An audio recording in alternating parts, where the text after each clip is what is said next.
নমস্কাৰ বন্ধুসকল, আজি আপোনালোকক মই লেপটপত কেনেদৰে আপোনালোকে পাছপোৰ্ট লগাব আৰু পাছপোৰ্ট লগা ইউজাৰ একাউণ্টত কেনেদৰে বিভিন্ন ধৰণৰ ফটো লগাব পাৰিব। আপুনি ইটোৰ পিছত ইটো চেঞ্জ আপুনি কেনেদৰে ফটোখন কৰিব পাৰিব সেইটো মই আপোনালোকক দেখাম আজি।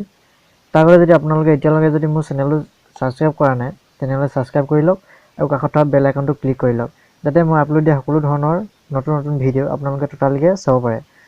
আৰু আজি ভিডিঅ'টো আৰম্ভ কৰোঁ। আপোনালোকে প্ৰথম যাব লাগিব ষ্টাৰ্টত ক্লিক কৰাৰ পিছত আপোনালোকে যাব লাগিব কণ্ট্ৰল পেনেলত যোৱাৰ পিছত আপোনালোকৰ এনেদৰে এখন পেজ খোল খাব। পেজখনত গৈ আপোনালোকে ইউজাৰ একাউণ্টত ক্লিক কৰিব। ইউজাৰ একাউণ্টত ক্লিক কৰাৰ পিছত আপোনালোকৰ কম্পিউটাৰটো বা ডেস্কটপটো কি নামত আছে আপোনালোকৰ ইয়াত মইতো দেখাই দিছোঁ। আপোনালোকৰ এইটো কি নামত থাকে এই নামত আপোনালোকৰ এনেদৰে এটা ইউজাৰ একাউণ্ট খোল খাব। ইউজাৰ একাউণ্টত থকাৰ পিছত আপোনালোকে ইয়াত পাছপোৰ্ট লগাব পাৰে, পাছপোৰ্ট বা আপোনালোকে মেনেজ একাউণ্টত যাব। মেনেজ একাউণ্টত গ'লে আপোনালোকৰ দুটা একাউণ্ট ওলাব। আপোনালোকে গেষ্ট একাউণ্টটো আপোনালোকৰ থাকিবই।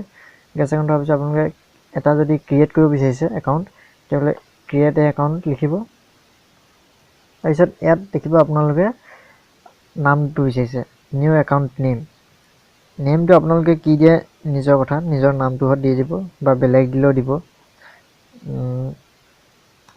মই দি দিছোঁ এতিয়া এনেই এটা লেপটপ ইউজাৰ বুলি দি দিছোঁ। এই একাউণ্টটো মই ষ্টেণ্ডাৰ্ড থাকিব দিম, ক্ৰিয়েট একাউণ্ট কৰিম। ক্ৰিয়েট একাউণ্ট কৰাৰ পিছত আপোনালোকে দেখিব এইটো এনেদৰে আহিব। আপোনালোকৰ হয়তো এনেদৰে তিনিটামান একাউণ্ট ওলাব পাৰে, দুটা একাউণ্ট ওলাব, এটা আপুনি বনোৱা আৰু এটা গেষ্ট বুলি থাকিব। গেষ্টটো যদি আপোনালোকে অন কৰি থয় তেতিয়াহ'লে আপোনালোকৰ পাছপোৰ্ট নোহোৱাকৈও আপোনালোকে এইটো খুলিব পাৰিব। গেষ্টত ক্লিক কৰিলে আপোনালোকৰ লেপটপটো অ'পেন হৈ যাব।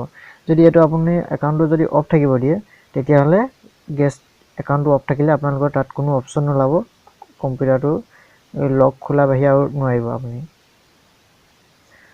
আমি এইটো খুলিছিলোঁ, এইটো আপুনি ক্লিক কৰিব। ক্লিক কৰাৰ পিছত ইয়াত আমি পিকচাৰটো চেঞ্জ কৰিব লাগে। এই পিকচাৰটো বেলেগ এটা পিকচাৰ দিওঁ বুলি ভাবিছোঁ। এতিয়া আমি লিখিম আমি পিকচাৰটো ইয়াত চেঞ্জ দ্য পিকচাৰ এইটো ক্লিক কৰিম। এইটো ক্লিক কৰিলে আমি দেখি পাম ইয়াত বহুত ধৰণৰ পিকচাৰ আছে। আমি HP দিব বিচাৰোঁ, HP দিব পাৰোঁ, বা আপোনালোকে যদি বেলেগ পিকচাৰ দিব বিচাৰে, নিজৰ প্ৰফাইল পিকচাৰ, নিজৰ ফটো দিব যদি বিচাৰে তেতিয়াহ'লে ব্ৰাউজাৰ ফৰ মোৰ পিকচাৰ ইয়াত ক্লিক কৰিব।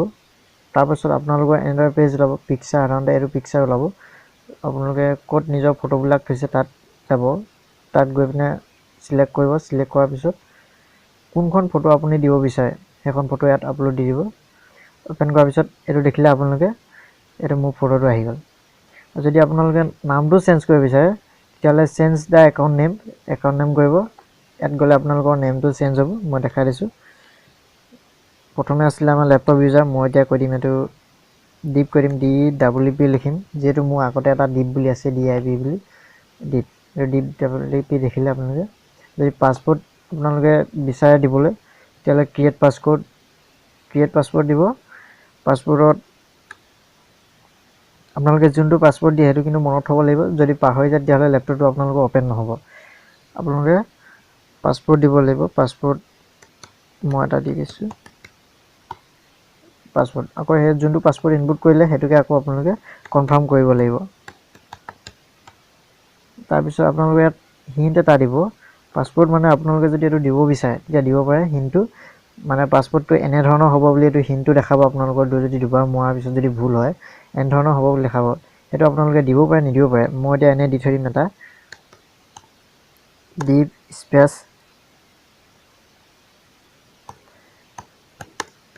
লগইন, এনেকৈ মই এনেই দি দিছোঁ পাছপোৰ্ট হিণ্টটো। যদি মই দুবাৰ ভুল তাৰপিছত এনেকৈ দেখাব। এইটো আপোনালোকে বেলেগ ভাগেও দিব পাৰে বা নিজৰ একাউণ্টৰ ষ্টাইলতো দিব পাৰে, পাছপোৰ্ট মৰা ষ্টাইলত। তাৰপিছত আপোনালোকে যদি পাছপোৰ্ট দিব নিবিচাৰে, অকল একাউণ্টটো লেপটপটো অ'পেন হওঁতে অকল একাউণ্টটো দেখক বুলি ভাবে আপোনালোকে, তেতিয়াহ'লে আপোনালোকে ৰিমুভ পাছপোৰ্ট কৰি দিব। তেতিয়া আপোনালোকৰ পাছপোৰ্টটো নাইকিয়া হৈ যাব। অকল একাউণ্টটো থাকিব। একাউণ্টত ক্লিক কৰাৰ লগে লগে আপোনালোকৰ লেপটপটো অ'পেন হৈ যাব।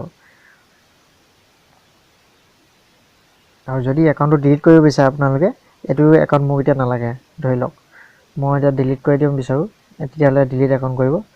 আৰু পিকচাৰটো চেঞ্জ কৰাটো মই দেখালোঁ, নাম চেঞ্জ এনেকৈ কৰিব, পাছৱৰ্ডটো এনেকৈ চেঞ্জ কৰিব, বেক হৈ আহিব। মই এতিয়া এইটো একাউণ্ট যদি ডিলিট কৰিব বিচাৰোঁ মই এইটো নোৱাৰিম, কেলৈ মোৰ এইটো অনলি এটা একাউণ্ট আছিলে প্ৰথম খোলা একাউণ্টটো। এইটো একাউণ্ট চবৰে থাকিবই আৰু গেছ এটা থাকিব লগত। গেছটো যদি অফ কৰি থয় তেতিয়া এইটোত আপোনালোকে যদি পাছৱৰ্ড দি থয়, পাছৱৰ্ড টাইপ কৰাৰ পিছতহে আপোনালোকে এণ্টাৰ মাৰিলে অ'পেন হ'ব। যদি পাছৱৰ্ডটো নিদিয়ে তেতিয়াহ'লে আপোনালোকে এনেকৈ ক্লিক কৰাৰ পিছতে আপোনালোকৰ অ'পেন হৈ যাব।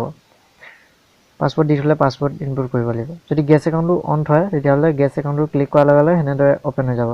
যদি অফ কৰি থয় তেতিয়াহ'লে গেছ একাউণ্টটো নোলায়, পাছৱৰ্ড মাৰিবই লাগিব।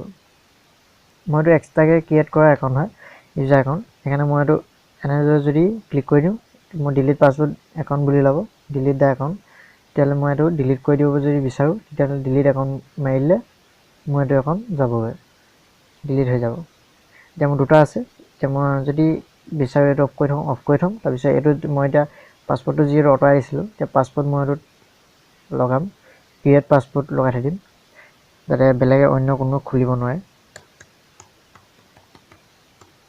আপোনালোকে ওপৰত যোনটো পাছৱৰ্ড মাৰিব সেইটোৱে কনফাৰ্ম কৰিব তলতো, এতিয়া আপোনালোকৰ ছাপোৰ্ট কৰিব, নহ'লে ছাপোৰ্ট নকৰিব। তাৰপিছত আপোনালোকে ক্ৰিয়েট পাছৱৰ্ড কৰি দিব। ক্ৰিয়েট পাছৱৰ্ড কৰাৰ পিছত আপোনালোকে দেখা পাব এণ্ড্ৰইড পেজখন খোল খাব। এণ্ড্ৰইড পেজখন খোল খোৱাৰ পিছত মই যদি পিকচাৰটো চেঞ্জ কৰিব বিচাৰোঁ সেই আগৰ দৰে মই কৈছিলোঁ পিকচাৰটো কেনেদৰে চেঞ্জ কৰিব। পিকচাৰটো মই HP দিব বিচাৰিছোঁ, এইটো HP যদি আপুনি ক্লিক কৰি চেঞ্জ পিকচাৰ কৰি দিয়ে তেতিয়াহ'লে HP হ'ব। আৰু ৰিমুভ পাছৱৰ্ড কৰিলে পাছৱৰ্ডটো নাইকিয়া হৈ যাব। পাছৱৰ্ডটো চেঞ্জ কৰিবলৈও পাৰিব আপুনি। তাৰপিছত আমাৰ একাউণ্ট নামটো চেঞ্জ কৰিবলৈ পাৰিব। এতিয়া মই আপোনালোকক দেখাম বুলি আজি কৈছিলোঁ, আছিলে ভিডিঅ'টো।